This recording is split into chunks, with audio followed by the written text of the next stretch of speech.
in San Diego. It looks crazy.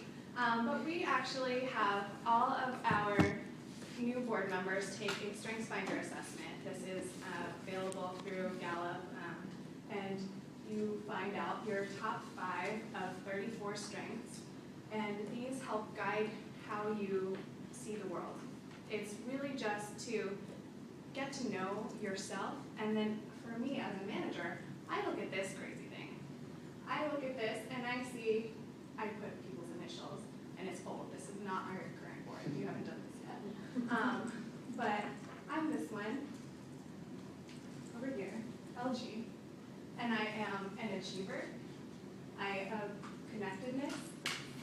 What else do I do? Individualization, learning, something else. Relate. And the way that I see the world is very different than the way that Malia sees the world.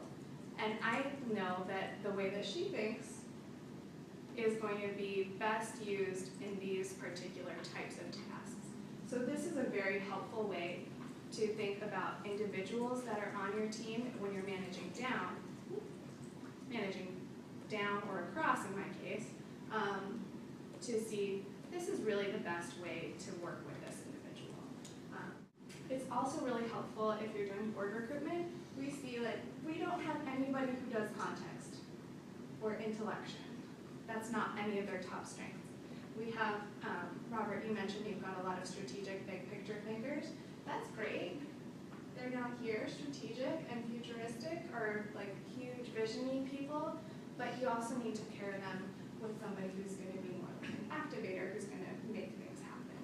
And trying to get a strategic person to be an activator, it's not going to work.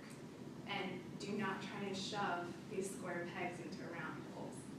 So I highly recommend using the StrengthsFinder. I've tailored my approach because I'm an individualizer.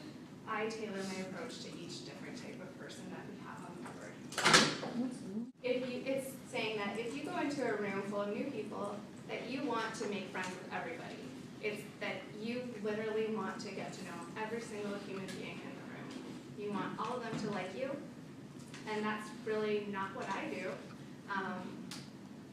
I have a small group of close friends.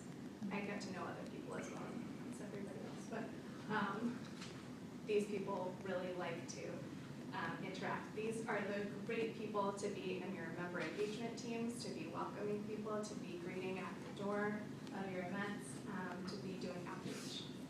Goes along with the social butterfly. Yes, social butterfly would be perfect. Yeah. So that's a tool that we use, and it's extremely helpful. And just getting to know your team is step 1, and step 1 is like really should be